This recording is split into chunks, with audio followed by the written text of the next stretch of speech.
ఏ ఊరు చిన్నమ్మ? మా కుమారుగూడెం సార్. ఎడా కుమారుగూడెం. ఎంత దూరం ఉంటుంది ఇక్కడికి? ఎంత దూరం ఉంచేది ఇక్కడికి? 2 కిలోమీటర్. 2 కిలోమీటర్. ఇప్పుడు రేవంత్ రెడ్డి ప్రభుత్వం కాంగ్రెస్ వాళ్ళు రుణమాఫీ చేస్తా అని చెప్పారు.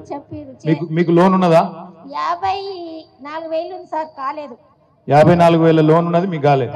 పక్కన ఇప్పుడు ముఖ్యమంత్రి అబద్ధం చెప్తుండా, చెన్నమ్మ అబద్ధం చెప్తుందా? ముఖ్యమంత్రి చెప్తారే బ్యాంకులు రాలేదని. అట్లా కాదు, ముఖ్యమంత్రి అబద్ధం చెప్తుండా, చెన్నమ్మ అబద్ధం చెప్తుండా?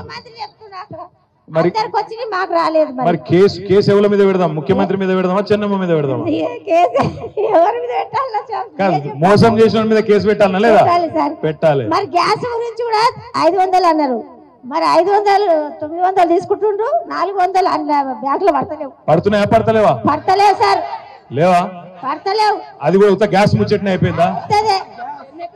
అది గ్యాస్ లోన్. 4 ఎకరాల భూమి సార్. 4 ఎకరాలు ఉన్నది. పల్లె సార్, పల్లె మేడం. రైతు బంధు వల్లే రుణమాఫీ కాలే. తులం బంగారం వచ్చిందా? మరి బంగారం లేదు. 2,000 వేయలేవు. మా ఆయనకు 2,000 పింఛన్ ఇస్తారు. మీ ఆయనకు 2,000 పింఛన్ ఎవరు ఇచ్చిర్రు? మా కేసీఆర్. ఈయన ఇయ్యలే కదా. మరి 4,000 ఇస్తాను కదా. అదే కదా. ఎక్కడ పోయిందో ఆయన దెక్కపోయిండు. ఆయన ఉన్నాడు. ఏం మంచి చేస్తాడు సార్. ఆడపిల్లలకు పిరి బస్సులు అన్ని ఇజ్జత లేకుండా చేసి మోపిల్లలు లేదు. మేము ఆడపిల్లలు వేడున్నాం. మోపిల్లలు లేదు, మేము ఆడపిల్ల వేడున్నాము. ఉంటేనే మేము కదా.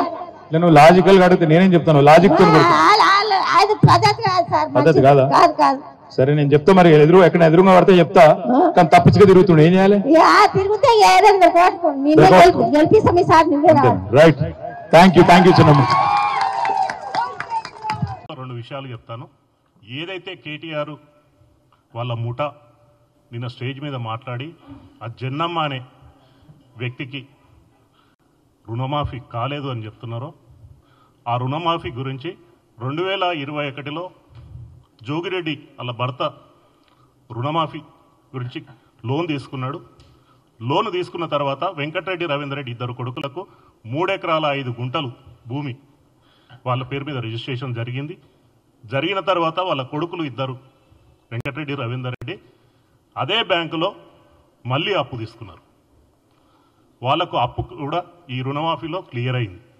ఆ విషయం కేటీఆర్ గారికి అక్కడున్న వ్యక్తులకు తెలుసా తెలియదో ఆ జన్నమ్మ విషయం తీసుకొని మాట్లాడుతున్నారు. ప్రపంచంలో ఏ మూల ఏ క్షణం ఏం జరుగుతుందో వేగంగా తెలుసుకోవడానికి తొలి వెలుగు వాట్సాప్ ఛానల్ని ఫాలో చేయండి.